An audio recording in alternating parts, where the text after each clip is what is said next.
Hello students, आज हम देखेंगे इसमें बेसिक क्वेश्चंस। ठीक है, और थियोरेटिकल क्वेश्चन है और इस पे ऑब्जेक्टिव क्वेश्चन बनेगा। इतना अगर हो जाता है आपका तो पूरा अच्छा से क्लियर हो जाएगा, आपका ऑब्जेक्टिव क्वेश्चन छूटेगा नहीं। ठीक है, तो देखिए, दो इक्वेशन दिया हुआ रहेगा, लीनियर इक्वेशन, ये टू वेरिएबल है। Linear equation in two variable. ठीक है, linear equation two variables CBSE board के लिए वेरी इंपॉर्टेंट, ये तो आना चाहिए। तो देखिए, A1 क्या होता है। देखिए, लीनियर इक्वेशन टू वेरिएबल, इस पे हम चर्चा कर चुके हैं, सिर्फ ये इसको हम बताते हैं। ठीक है, 2 मिनट समय लेंगे। देखिए, A1 एक्स का कोफिशिएंट, B1 वाई का कोफिशिएंट, C1 इसका कांस्टेंट टर्म। अच्छा, अगर ये वाला अगर इस साइड अगर लिख देता C1, ठीक है, ये प्लस नहीं रहता, तब ये कंडीशन फेल हो जाता। ठीक है, दोनों सेम साइड होना चाहिए, या तो ये वाला इधर लेके जाओ या तो फिर दोनों एक ही तरफ रखो। ठीक है, अगर ये प्लस में यहाँ पे रहता तो इधर आके माइनस में हो जाता, तो उसको खींच लेना है। ठीक है, जब भी रहे तो इस तरह करके दोनों सेम साइड दिया हुआ है। कंडीशन लगाएं A1/A2 not equal to B1/B2, unique solution. ठीक है, मैच कराना है कि यूनिक सॉल्यूशन होगा तो इसमें से कौन कौन सा ऑप्शन इसके लिए होगा। ठीक है, अब देखिए यहाँ पे सेकेंड नंबर में A1/A2 equal to B1/B2 not equal to C1/C2, ये दे रखा है। ठीक, देखो ऑब्जेक्टिव में इतना से ज़्यादा कॉन्सेप्ट दे ही नहीं सकता है लीनियर इक्वेशन टू वेरिएबल में। ठीक है, अब देखो इसमें 3 में A1/A2 equal to B1/B2 equal to C1/C2 infinitely many solution होता है। ठीक है, तो ये तीन चीज़ तो मुंह पे तो याद होना ही चाहिए। ठीक है, एक क्वेश्चन फिक्स है, इतना पे ही आने वाला है। ये चीज़ बोलेगा तो ये कंडीशन लगाना है, ये चीज़ बोलेगा तो ये कंडीशन लगाना है, ये चीज़ बोलेगा तो ये कंडीशन लगाना है। और इसमें से कौन सा बोलेगा कि इस सब में से कौन सा कंडीशन लगाना। अब देखो, हम यहाँ पे ये क्वेश्चन की तरह हम इसको तैयार कर दिए हैं। ठीक है, इसको हम क्वेश्चन की तरह तैयार कर दिए हैं।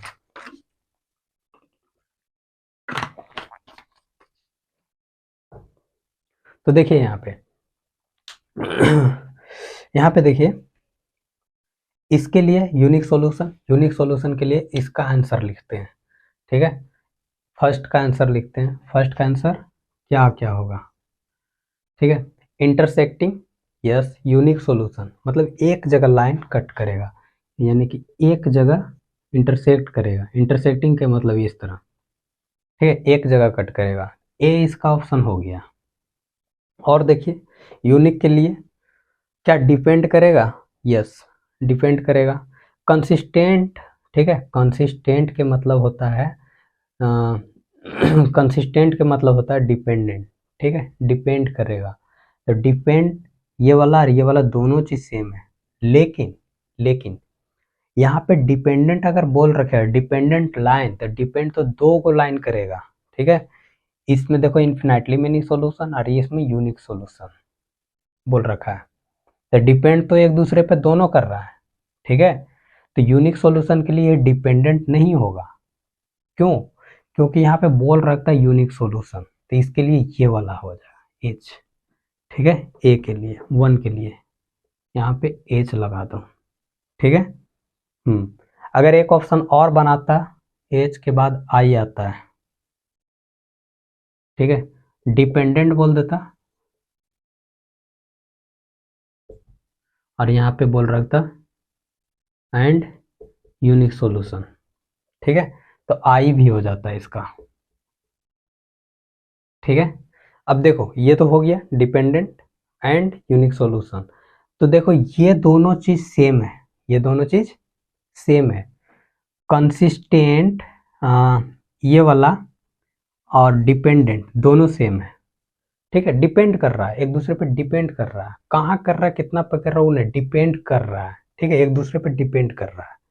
ठीक है, तो इसके लिए ये दोनों हो जाएगा। ठीक है, और क्या होगा, नो सॉल्यूशन के लिए पहले देख लेते हैं। पहले इसके लिए पहले पूरा क्लियर कर लेते हैं, इसके लिए और भी कोई हो सकता है क्या? अब तो कहीं नहीं होगा, ठीक है। नो सॉल्यूशन मतलब कि लाइन कहीं कट नहीं होना चाहिए, यानी कि लाइन क्या होगा, पैरेलल चला जाएगा। लाइन क्या होगा, पैरेलल चला जाएगा, समांतर, ठीक है, पैरेलल चला जाएगा। तो सेकंड के लिए क्या हो गया, बी हो गया, ठीक है, बी ऑप्शन हो गया। अच्छा और कुछ होगा क्या? ये तो नहीं होगा, ये नहीं होगा, ये वाला होगा क्या, कोइंसिडेंट, कंसिस्टेंट नहीं, इनकंसिस्टेंट होगा, इसका मतलब होता है इनडिपेंडेंट। ये दोनों चीज सेम है, ठीक है, ई और जी, ई और जी, ई और जी, इसका ऑप्शन ये हो गया, ठीक है, ये चीज, ठीक। अच्छा अब क्या बोल रखा है अगला में, इसके लिए और भी ऑप्शन सही होगा क्या? नहीं, इधर तो नहीं होगा। इसके लिए क्या होगा, infinitely many solution. Infinitely many solution के मतलब होता है बहुत सारा सॉल्यूशन, ठीक है। और यहाँ पे कोइंसिडेंट लाइन मतलब कि ये वाला इन्फिनाइटली मेनी सॉल्यूशन मतलब एक दूसरे पे लाइक कर जाएगा, लाइन, दोनों लाइन एक दूसरे पे लाइक करेगा, ठीक है, एक लाइन दूसरे लाइन पे लाइक कर जाएगा, ठीक है। तो जो इसका सॉल्यूशन होगा फर्स्ट लाइन का, वो सेकंड सेकंड लाइन में लाइक कर जाएगा, ठीक है, मतलब सेकंड लाइन में सेटिस्फाई करेगा वैल्यू, फर्स्ट लाइन का जो वैल्यू होगा तो सेटिस्फाई करेगा, इसके वजह से ये वाला हो जाएगा किसके लिए, थर्ड के लिए, थर्ड के लिए सी ऑप्शन सही हो गया। और भी कोई होगा, कंसिस्टेंट, ठीक ना, कोइंसिडेंट लाइन मतलब एक ही पे गिर जाएगा, कोइंसिडेंट का मतलब होता है एक ही पे ओवरलैप कर जाना, ठीक है, गिर जाना, ठीक है। कंसिस्टेंट, कंसिस्टेंट भी इसी का हो जाएगा, तो डी ऑप्शन। और डी के साथ डिपेंडेंट, ठीक है, डिपेंड करेगा, सब जगह डिपेंड करेगा, तो ये वाला भी हो जाएगा एफ, ठीक है।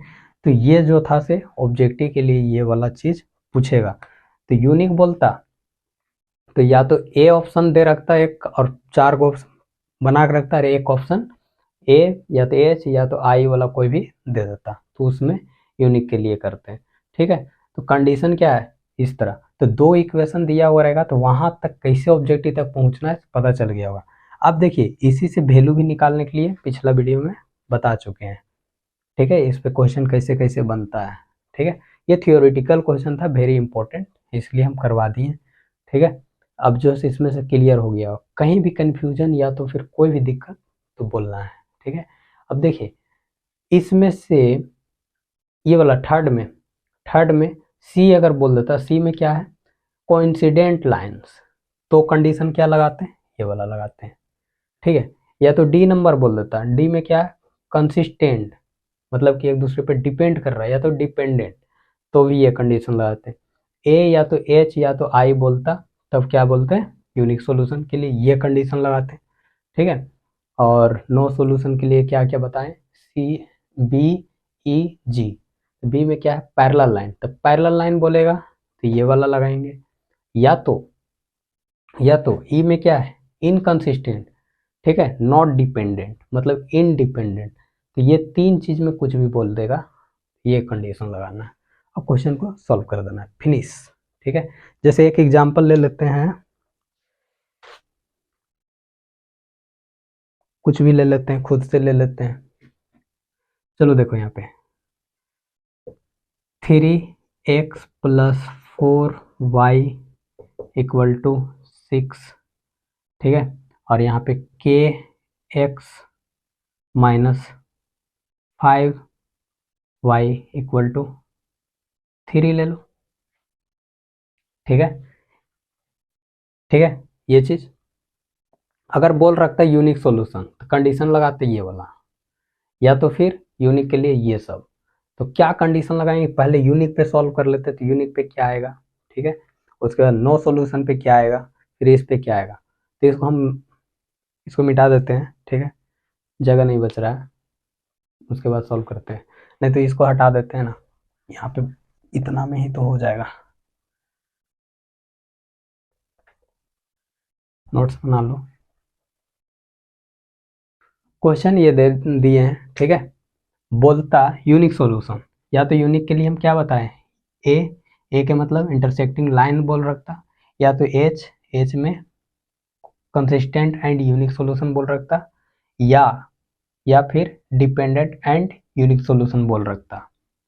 तब हम कंडीशन क्या लगाते, a1/a2 not equal to b1/b2। तो a1 के वैल्यू 3/k इक्वल टू ठीक है, नॉट इक्वल टू क्या लिखेंगे, 4/-5। इतना ही होता है कंडीशन। कर दो क्रॉस मल्टीप्लाई, इधर होगा इधर होगा, उधर हो जाएगा 4k, इधर हो जाएगा -15, इधर हो जाएगा 4k, ये इधर मल्टीप्लाई, ये इधर मल्टीप्लाई।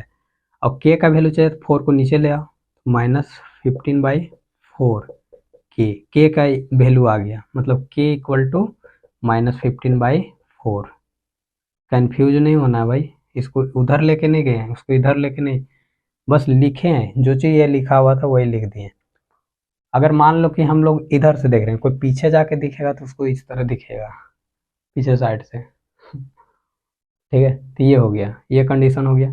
हाँ, अब देखो नो सॉल्यूशन बोल रखता, तो ये कंडीशन लगाते हैं। तो नो सॉल्यूशन के लिए क्या करते हैं, ये वाला इक्वल टू हो जाता, ठीक है, इक्वल टू हो जाता। और नो सॉल्यूशन के लिए और क्या क्या बोल सकता था, BEG, देख लो क्या क्या बोल सकता था, ठीक है।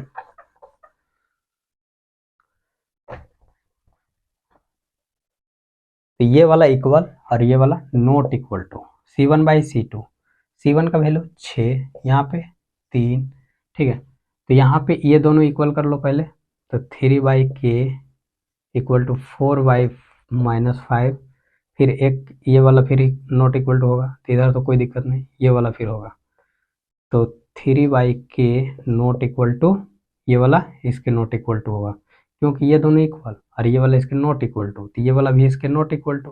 नहीं तो ऐसे समझो a बराबर b बराबर c, ठीक है। तो यहाँ नॉट इक्वल टू लगा दो, पहले ऐसे समझो, पहले ऐसे समझो, ऐसे a बराबर b लिख सकते हैं, b बराबर c लिख सकते हैं, c बराबर a लिख सकते हैं। लेकिन यहाँ पे नॉट इक्वल टू लगा दे तो a बराबर b तो लिख सकते हैं, लेकिन b not equal to c लिखेंगे और c not equal to a लिखेंगे, क्योंकि ये दोनों बराबर और ये इसके बराबर नहीं है, तो ये वाला इसके, ये चीज़ यहाँ पे लिख सकते हो। तो ये वाला कांस्टेंट वैल्यू और ये कांस्टेंट वैल्यू, तो ये तो नहीं लिखेंगे, ठीक है, क्योंकि यहाँ से कुछ नहीं आने वाला। यहाँ से मिलेगा ये वाला नॉट इक्वल टू, मतलब ये वाला करने के बाद, तो 6/3, ये हो गया 2, तो k इधर मल्टीप्लाई कर लो इसको, 3/k इक्वल टू 2 इधर मल्टीप्लाई, तो 3 इक्वल टू 2k, तो k नॉट इक्वल टू 3/2, ये हो गया यहाँ से। और यहाँ से क्या मिलेगा, 4 इधर -15 equal to 4k, k equal to पीछे में आया था नॉट इक्वल टू, यहाँ पे आएगा इक्वल टू 5/4, मतलब k का वैल्यू या तो ये दे सकता था या तो ये दे सकता था, ठीक है। अब यही बोलता कंसिस्टेंट, क्या बोलता, कंसिस्टेंट। तो कंसिस्टेंट में क्या करते हैं, ये तीनों इक्वल, तीनों क्या करते हैं, इक्वल कर देते हैं। तो तीनों इक्वल करते तो इसको हम कहाँ सॉल्व कर दूँ, यहाँ कर देते हैं, जगह नहीं बच रहा है। चलो अब इसको हटाते हैं, इसका तो काम हो गया, तीनों इक्वल कर दिया, लास्ट भी हो गया, तो इसको हटा देते हैं।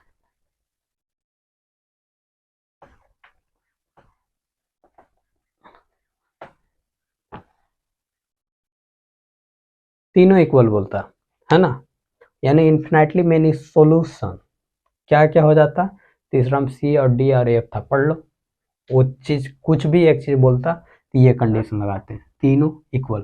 तो अब देखो यहाँ पे यही चीज़ लगाते हैं, ये वाला इसके इक्वल, यहाँ पे इक्वल है, तीनों इक्वल हो जाएगा यहाँ,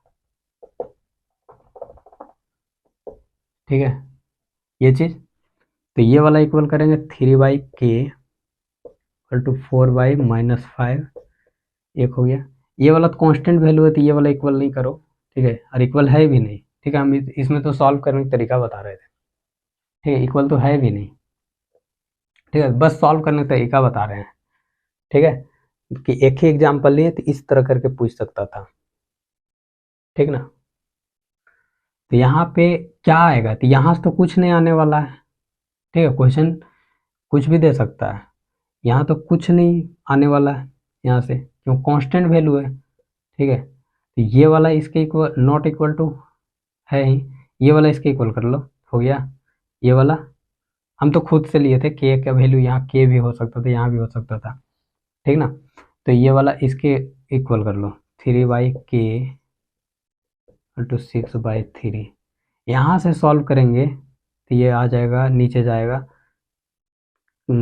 4k -15, k इक्वल टू -15/4, और यहाँ से आएगा k का वैल्यू, ये वाला काट दो 2 बार में, k उधर multiply 3 equal to 2k, k equal to 3/2।